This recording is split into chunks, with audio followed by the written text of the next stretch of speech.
everyone, this is Anjali Pandey and welcome to Dev Right to Education। आज हम class 10th का chapter number 1 जो real number है उसका फर्स्ट टॉपिक पढ़ेंगे। क्या है वो? Euclid division lemma.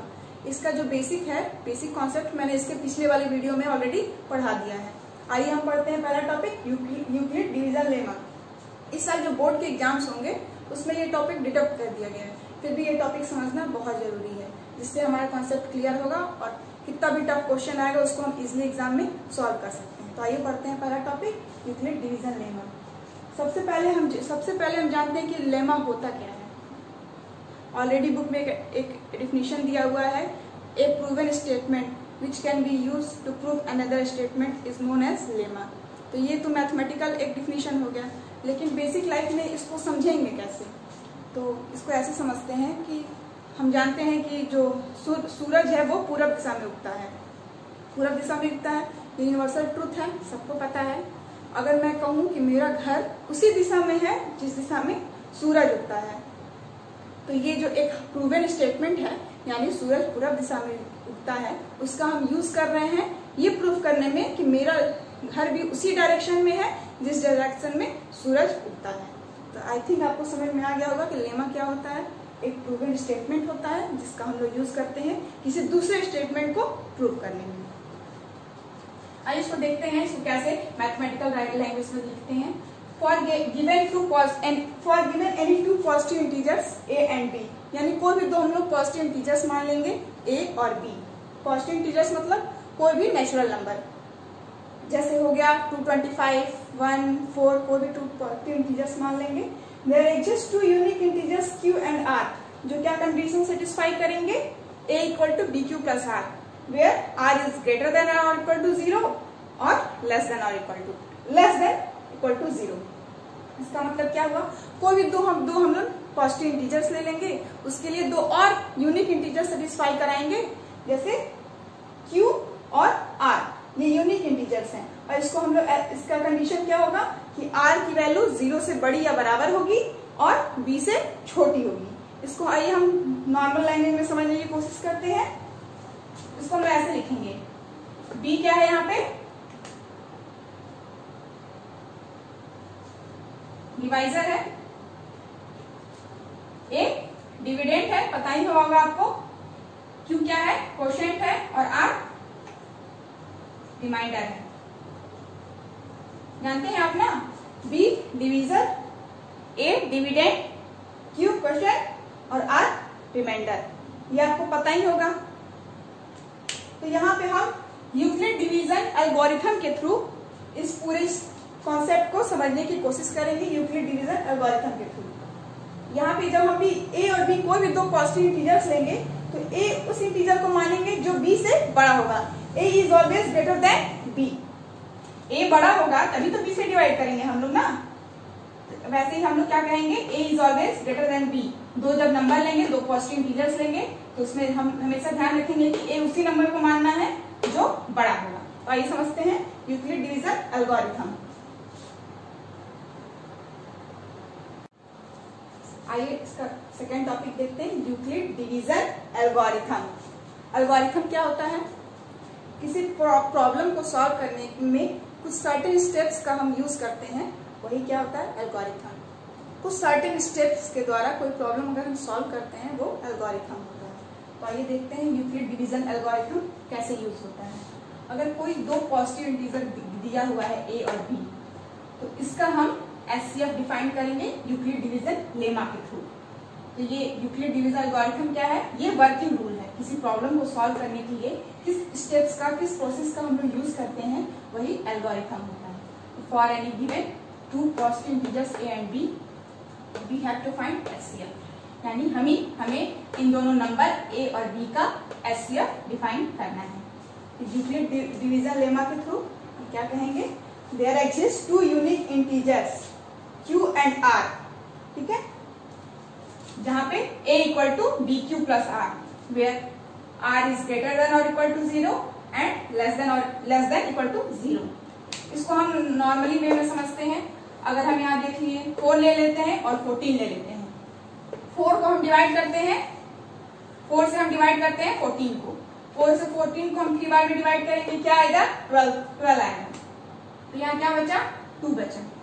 आप यहाँ देख रहे हैं r क्या है, रिमाइंडर, 4 डिवाइजर, 14 डिविडेंड और 3 क्वोशिएंट। 2 जो यहाँ आया हुआ है रिमाइंडर, वो देख रहे हैं आप 4 से छोटा है, 2 4 से छोटा है, वही हमने यहाँ लिखा है b is greater than equal to r। और दूसरा कंडीशन क्या है, r की वैल्यू 0 से बड़ी होगी या 0 के बराबर होगी। लेकिन कभी भी r की वैल्यू डिवाइजर से बड़ी नहीं हो सकती, r की वैल्यू कभी भी b से बड़ी नहीं हो सकती। अगर यहाँ हम 16 ले लेंगे, हम यहाँ 16 ले लेंगे, अगर पहले 15 लेते हैं, 15 लेंगे यहाँ क्या आएगा, 3 आएगा। 16 लेंगे तो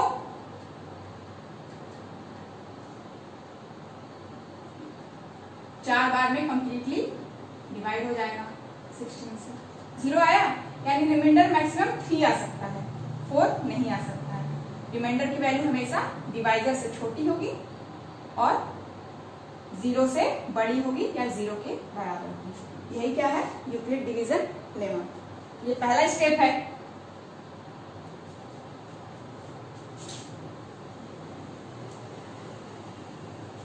ये कंडीशन है पहले स्टेप का।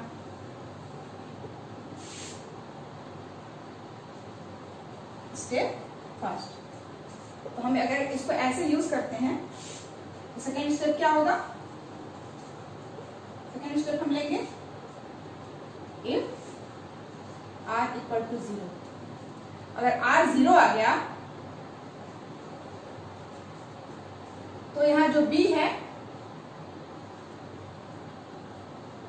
b इज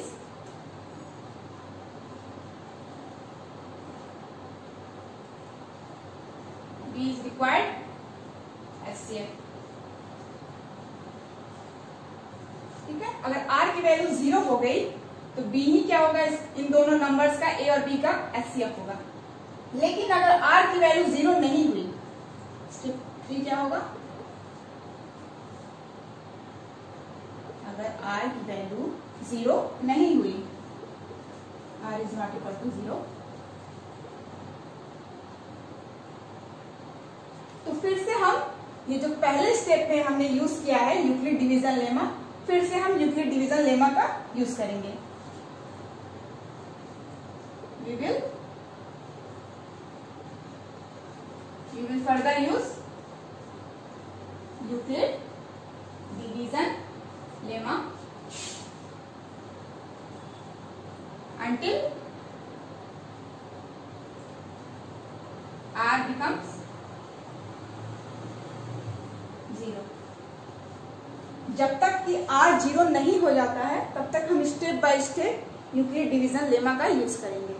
और अगर जिस स्टेप पे r 0 हो जाता है तो वहां पे जो b होगा, इस पार्ट में जो b होगा, उस इक्वेशन में वही जो b होगा रिक्वायर्ड HCF होगा नंबर a और b का। आइए इस एक्सरसाइज का पहला क्वेश्चन देखते हैं, उससे ये एल्गोरिथम और भी क्लियर हो जाएगा।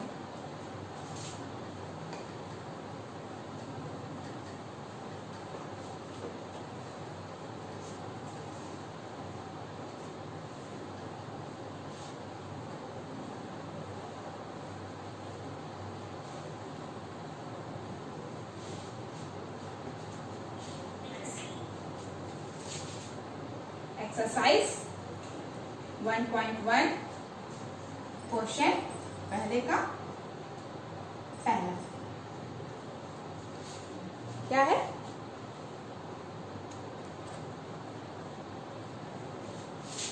$135 एंड $225 का HCF फाइंड करना है। We have to find HCF of 135 and 225 by using Euclid division lemma. Euclid division lemma का यूज करके इन दोनों नंबर्स का हमको HCF फाइंड करना है। आइए सॉल्व करते हैं। इन दोनों नंबर में से कौन बड़ा है,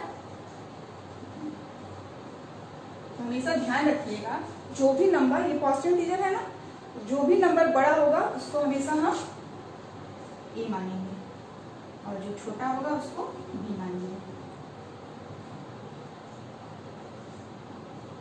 है यूक्लिड डिवीजन लेमा। क्या लिखेंगे?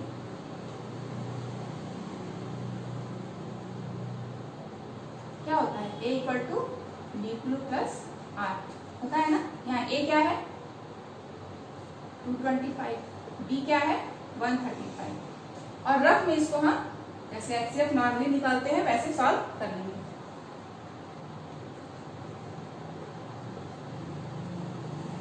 b हमेशा यहाँ रखते हैं और a यहाँ रखते हैं। 135 1 में होगा,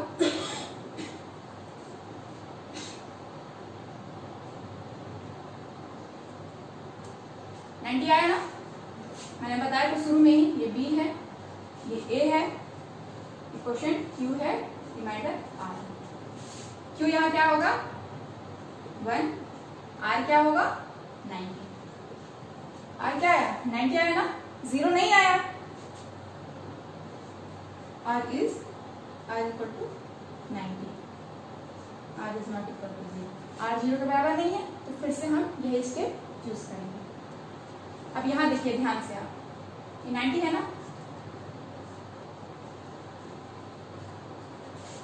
इन दोनों में से बड़ा कौन है?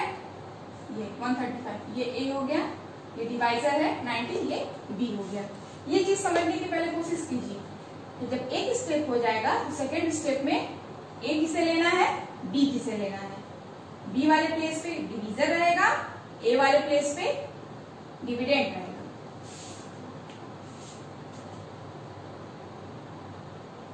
दूसरा स्टेप लिखते हैं,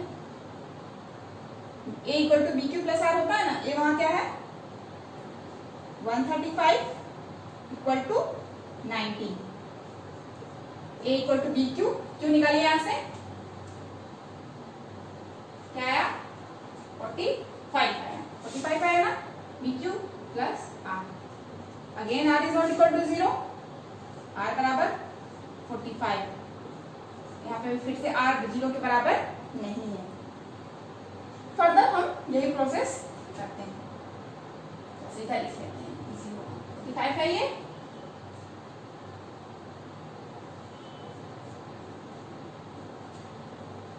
यहाँ देख रहे हैं 2 बार में कंप्लीटली डिवाइड हो जा रहा है, 0 आ गया ना।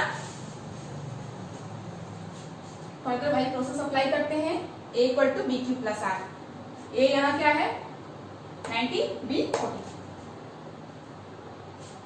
90 equal to 45 into 2 plus c, remainder 0 आ गया। और जैसे ही रिमाइंडर 0 आता है ये प्रोसेस खत्म हो जाता है, और यहाँ की जो वैल्यू है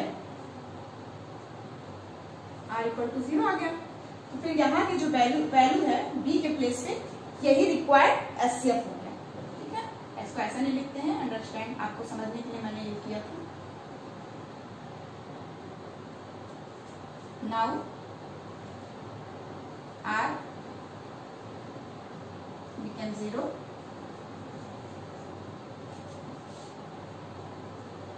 hence